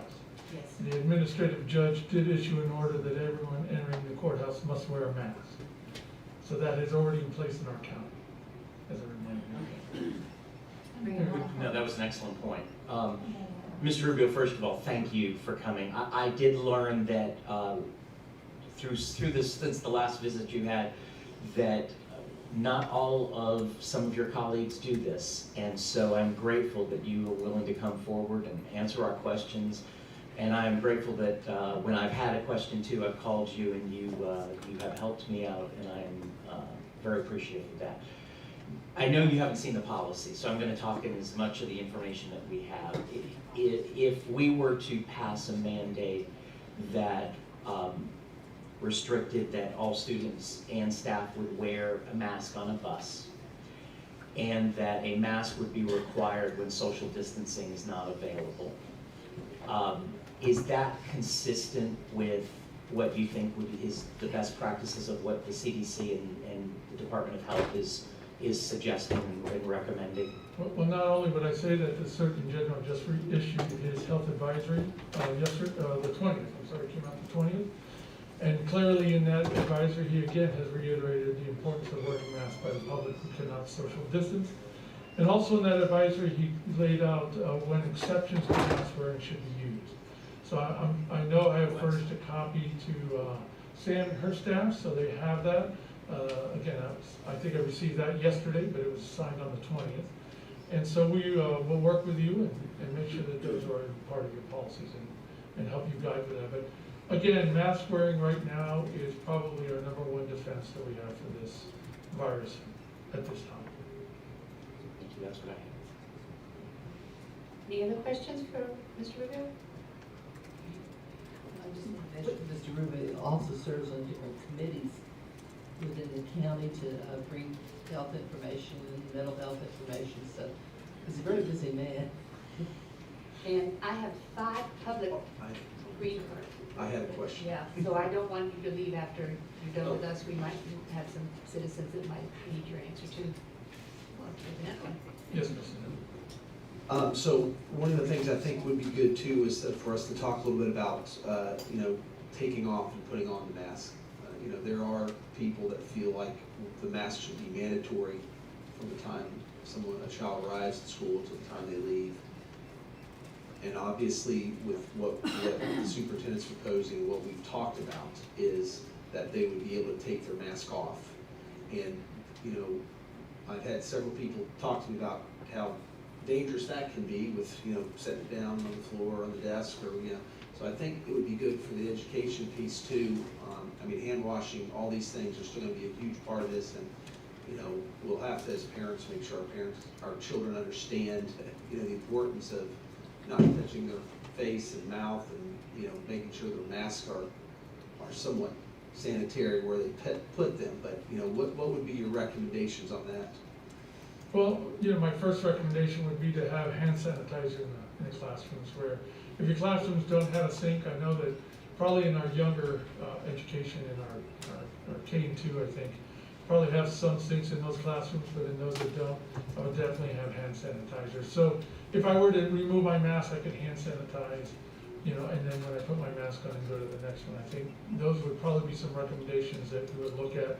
And that's just right off the top of my head. We'll look at the policy when it comes out. I will have myself, and trust me, my nursing director, Janora Wade, will review it and try to get you some recommendations with your staff and see what we think that you can do to help strengthen your policy. But again, I think the meat and the potatoes of the policy is the wearing of the mask. And then these things are just some peripherals that we can work with you to strengthen your policy. Thank you. My daughter's got a whole supply of masks. Doesn't have none of the shoes in the closet, but she's got a lot of them. And she just found on Amazon a lanyard that you can put your mask on when you take it off. So. Another thing is a plastic bag that you can, Ziploc bag. That's what my wife and I use when we go out, and we have our masks if we go out to dinner. Because as the lawyer said, we do the same thing. We wear our masks till we go to our table. At our table, we remove our mask. When we leave, we put our mask back on. So there's a lot of things we can help you with. And I'm sure there'll be more guidance coming out as we get into school, and these policies are used around the nation now. And we'll find some good practices that we will definitely plagiarize, if I can use that word here in school. Or we will copy, let me use that word, okay? Exactly, we don't want to reinvent the wheel, right? If somebody has come up with a better plan, then we definitely want to incorporate that and use that. Anything else? I just think that we just could get a rundown on, and it's not for Mr. Rubio, I mean, I'm fine with it, but maybe from the superintendent or from the executive team on what masks, again, that we have ordered, that we have available, so that if we were to agree to this today, that we just have that covered and that question's answered.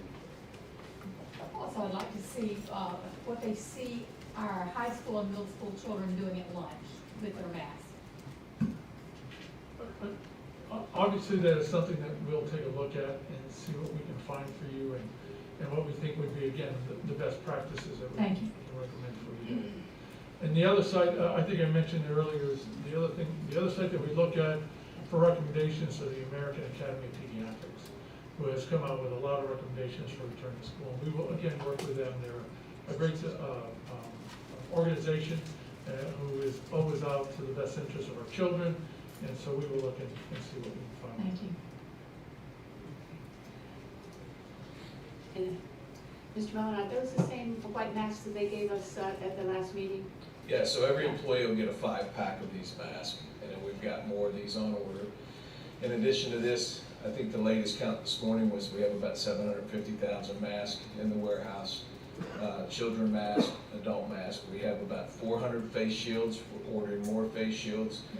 Ms. Himmel was in communication with the EOC this morning. Captain DiCarlo told her that he had access to some face shields he was going to get to her as well. So we have that equipment there. Excellent. That was what I was looking for. And that would equal about how much as far as if we had to actually use one a day? We'd be through the first 9 weeks without any trouble. And again, we'll just keep ordering as we need to. We don't want to stockpile too many, but at the same time, we want to make sure we have them on hand. So I don't foresee that as an issue at this time, the supply. And while we're on this clean the room issue, I've had a couple of teachers say they understand the hand sanitizer, but they also wanted to know if they were going to have some type of wipes where they, after a kid left the classroom, if they could wipe a working surface or a doorknob in the classroom. Are we going to have that for the teachers? I will tell you right now, the wipes, the disposable wipes are very difficult to get. Yeah. They're still difficult to get. That's not to say though that we won't have microcloth and disinfectant available. That we can get, but having the disposable cloth or the disposable throwaway rags has been very difficult to get. Okay. All right.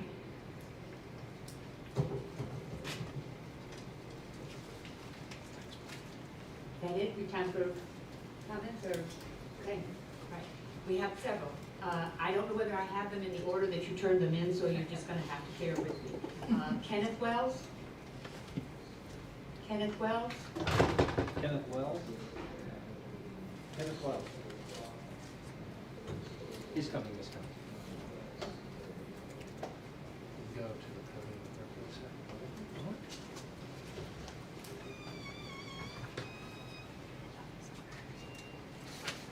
Hello. Hi.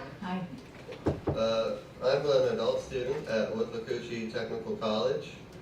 Last month, my classmates and I were allowed back on campus on a limited basis on condition that we wear a face mask.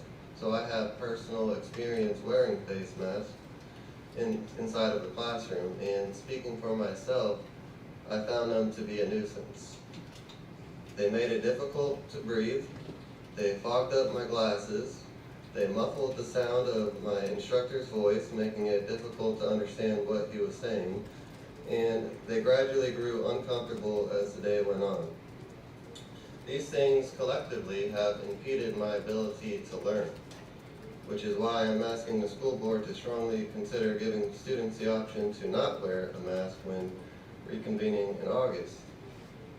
Next semester, I will have to pay over $2,500 in tuition and fees, and I ask that in return that the time I spend inside the classroom does not affect the quality of my education due to distractions involving wearing masks.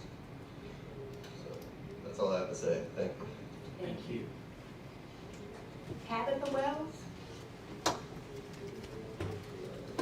Tabitha Wells?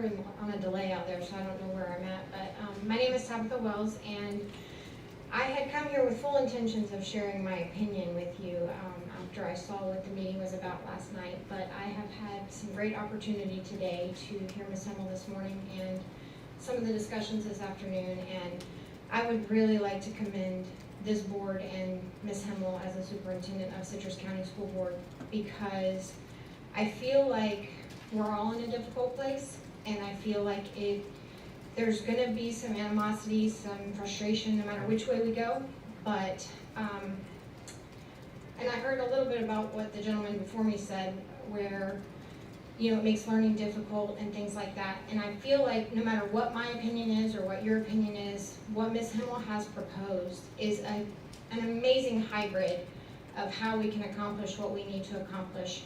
When you cannot social distance, you should wear a mask out of respect for other people, and when you can be in the classroom in your own space, you should have the ability to have the freedom to learn the way that you want to. So I just wanted to say that again, I thank all of you for everything you're doing, the questions you're asking. I appreciate where you're coming from with the discipline perspective, because if you have to make one do it, you need to be able to make all of them do it. I have 3 children, so I understand that you have to be fair and equitable, and you have to have these things in place. And it's really good to see a board that has asked very different questions, but they're all very important, and it's really forced you all to think about all the different perspectives. So again, I wanted to take my time, not to complain or to give my opinion, which I think is important, but neither here nor there, to commend you all, because I think you're doing a great job. Thank you. Thank you, Patty Goodyear? That's the last name, right? Gordon? Okay. I can't see anybody's handwriting, because mine's terrible. Hi, Patty Gardner. I'm a concerned parent, and I see a lot of this social distancing, mask wearing stuff going on, and I don't understand where the science is coming from. I mean, I know we hear a lot of our elected officials, health experts telling us that social distancing is important and mask wearing is important, but I don't hear the science behind it. Like, what difference does it make? Where I stand in relation to someone. If a germ is in the air that's gonna kill me, what difference does it make where I stand in relation to someone? Or if I have a mask on. The mask, if you talk to a PPE expert, which no one has ever heard from a PPE expert, they don't talk to them, because when you talk to the PPE experts, they will tell you that these molecules of these germs, this virus, is so small that the cloth that you're wearing on your face does not do a thing to protect you. It's the touching. And the kids always get colds and flus when they go back to school. They always. So are we gonna be panicking every time a child gets a cold or a flu? Can we just look at the reality that the kids are not affected en masse? I don't understand. Why are we going to create this environment of our children needing to walk around school like zombies? Do we have to make the children afraid of breathing? That's what we're doing. We're making our children afraid of breathing air. We are creating a world where they are just a lump of germs. And they are not a lump of germs. They are whole people. There are other health ailments going on. They all have health ailments going on. And I just want to cry for what I see. You can't even go shopping now without wearing a mask. And I care about my children. Please do not tell me that I do not care about my children, because my children are my life. I think about them constantly. I'm thinking about what my daughter is doing right now, because I can't be home with her. I'm asking you to please, I know that this is a consensus. I know that there is a movement to get us all to conform to this mask-wearing, social distancing, but please, somebody please take a stand against it and say, our kids are more than wads of germs. They are not just germs. They are people. They are whole people. And I want to cry. Well, I want my daughter to go back to school so bad. I know I'm probably going over 3 minutes. I want her to go back to school so bad. She loves school. She didn't learn a thing from that virtual learning. And by the way, public education is being in with the public. It is not being home, being taught on a computer by a teacher. How can you learn physical education from a computer. You have to be out, you have to be competing with people. You can't, this is not realistic, please, I'm begging you. I don't know what else to say, but please, let's think about this scientifically. There's no science, it's all, the government is telling us that we have to do it, but this is not an elected government. It is a government that makes us, it's controlling us by condemning us and accusing us and making us afraid that we're gonna be held accountable for something that, well, there's no way they can prove that somebody got COVID-19 from going to school. My daughter has been at camp. She's been at camp and she's been with kids. And I'm not afraid, not one little bit that she had the time of her life. And I'm not afraid, not one little bit that she's sick. Not one little bit. And I'm asking you to just stop living in this fear that our kids are gonna get sick, because they're not, they're gonna be okay. They're all gonna be okay. Please, please. Well, we do have, I can hear you. yeah, we do have the director of the health department here, and our next green card is Dr. Patel. Raylene Patel, Dr. Patel.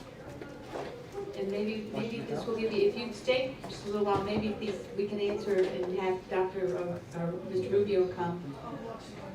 Okay.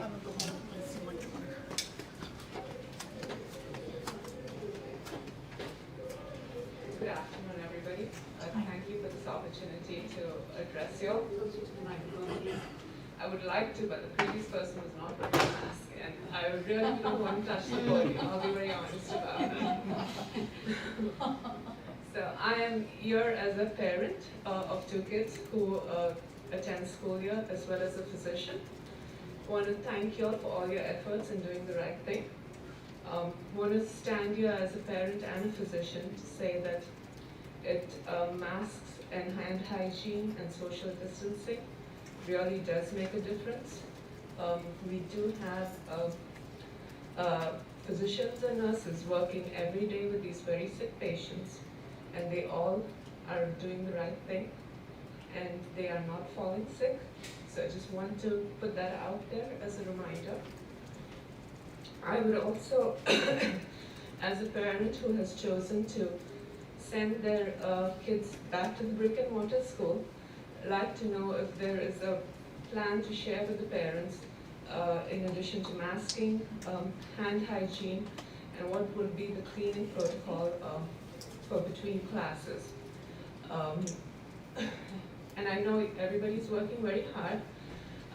Also a suggestion, because some school districts have tried it, rather than moving the kids from room to room, if the kids stay put and the teachers move from classroom to classroom. So thank you all for your time. Just wanted to put it out there. Thank you. Thank you. Thank you. Terry Flattery? Thank you. Terry Flaherty, elementary PE teacher, Miss Primary School.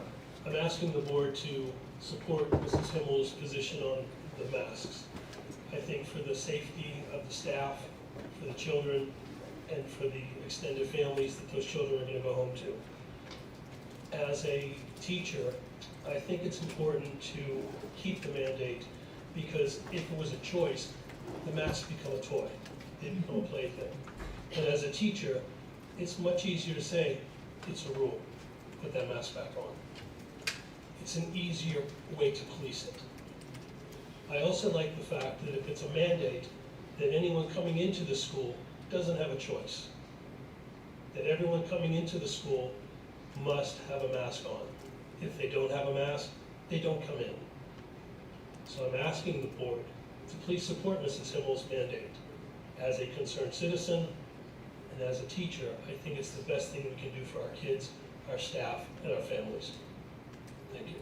Thank you. I don't have any more green cards.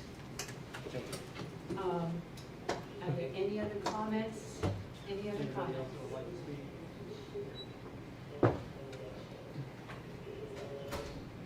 Madam Chair, I'll make a motion then. That We have one more person who wants to speak, Mr. Dodd. Hello, my name's Tyler. I'm a parent. Well, a couple of things that were touched on is the hand sanitizing. Like, my biggest concern is preventing this from becoming an issue. Luckily, we live in a great county where, you know, residents here still care about each other. But at the school, my daughter wasn't allowed to bring hand sanitizer. So is that gonna be addressed, and we can put that on the website when it is addressed? And if we can donate hand sanitizers to the school? Also, there hasn't really been talked about was volunteers. If there's any way to get training to some volunteers for sanitizing the school after school and give, you know, proper PPE to get some people in there to keep the schools clean. Because that's my biggest fear is my daughter and my wife are both worried about going back to school, following the rules, doing the social distancing, everything's going good, and then they go, well guys, school's not gonna be open today because we had a flare up and 4 kids got sick, so we're just gonna close everything. And so I thought about this for the last couple of days is, let's prevent that, and the best thing we do is be proactive about it. I'm not really want to be involved in the argument about masks. I just want to be involved with what can parents do to help the situation. Because we have, like, we're lucky. We got parents here that are going to go, what can we do to help? What can we do to donate? What can we do to give?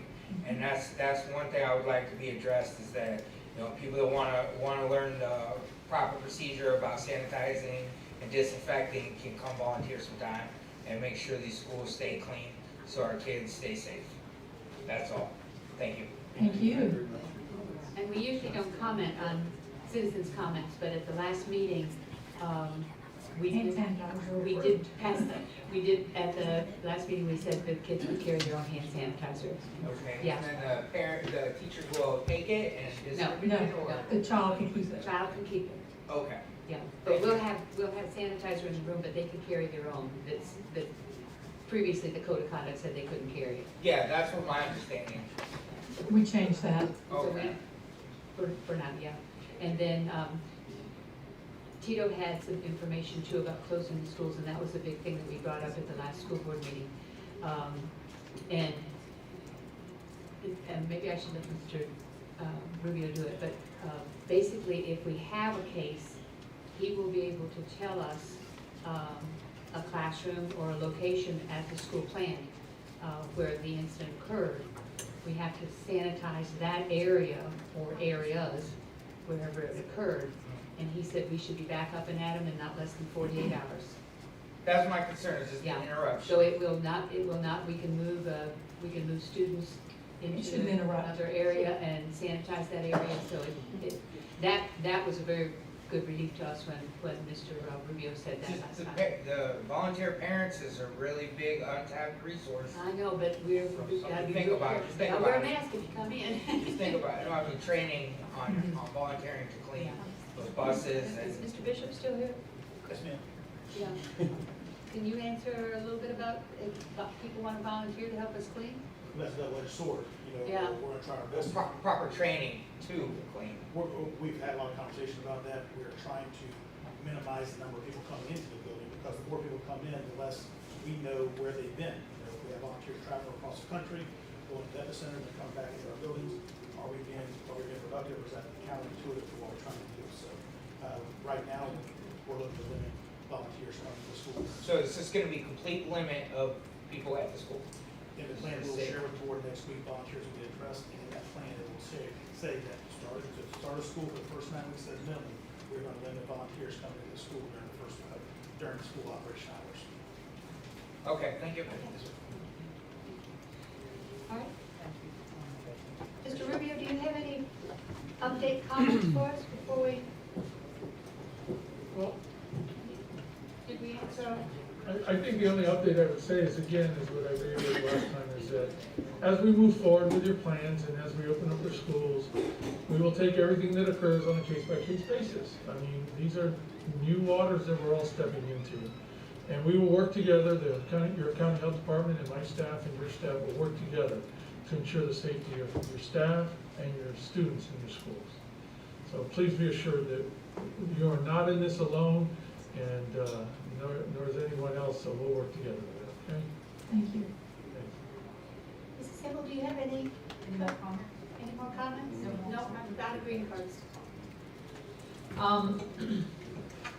There'll be a lot of training for the students, and I will just share this short, sweet, funny story to you all. I had a friend tell me the other day, and I think somebody posted it, that this woman was in the bathroom, and these two little girls were in there, and the little girl was washing her hands, singing happy birthday, and looked at the little girl and said happy birthday, whatever the little girl's name was, and the woman said to the little girl, happy birthday.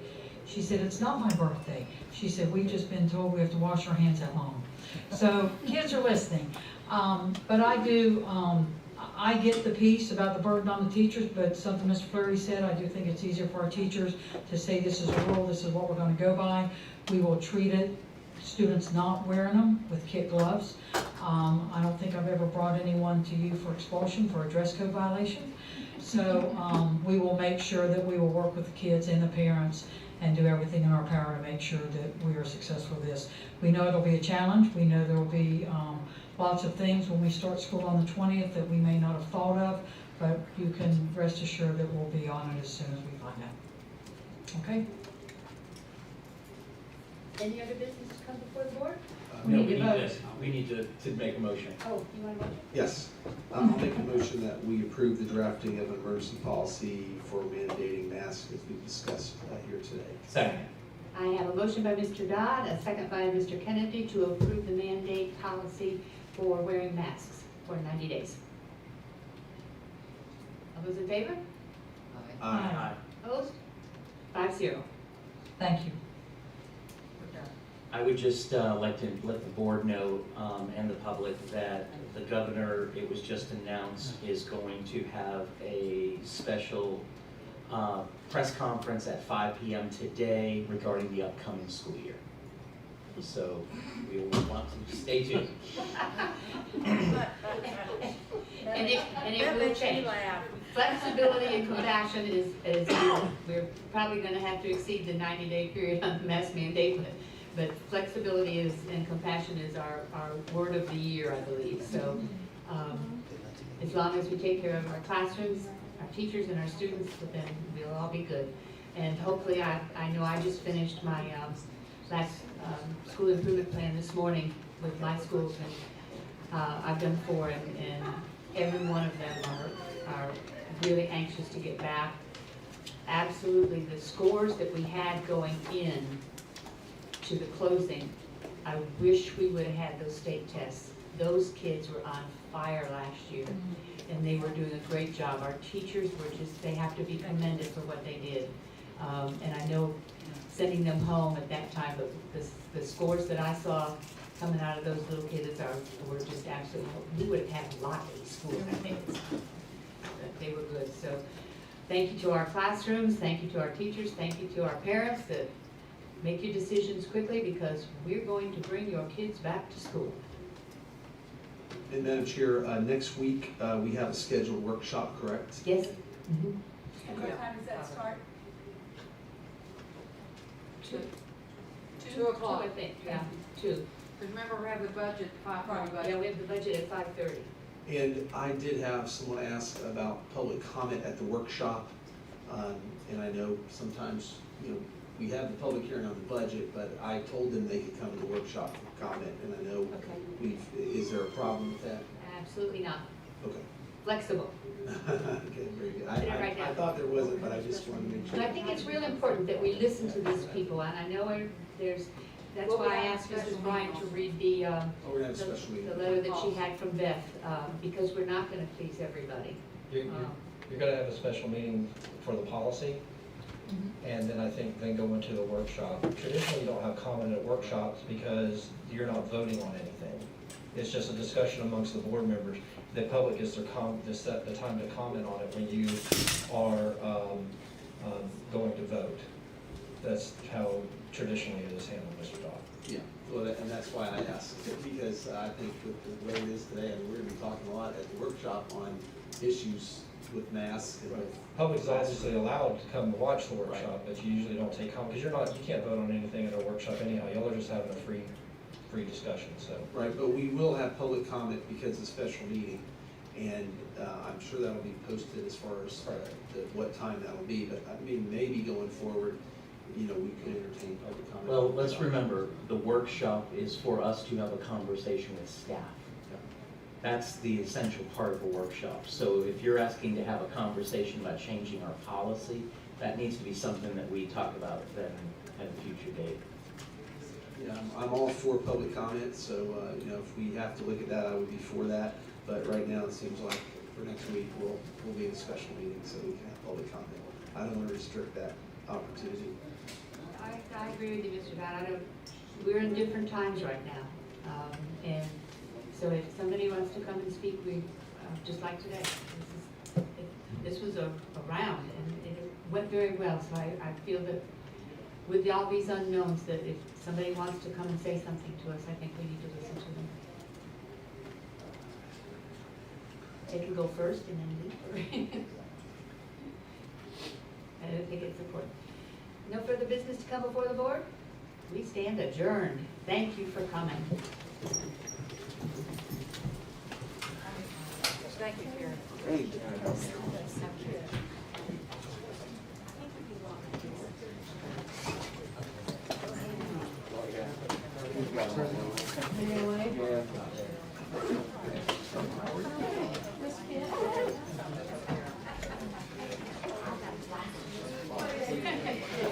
You got what you need? Yes, sir. You know how to get home? Yes, sir. Good morning. How are you, sir? Yes, sir. Hey, good to see you. I didn't even recognize your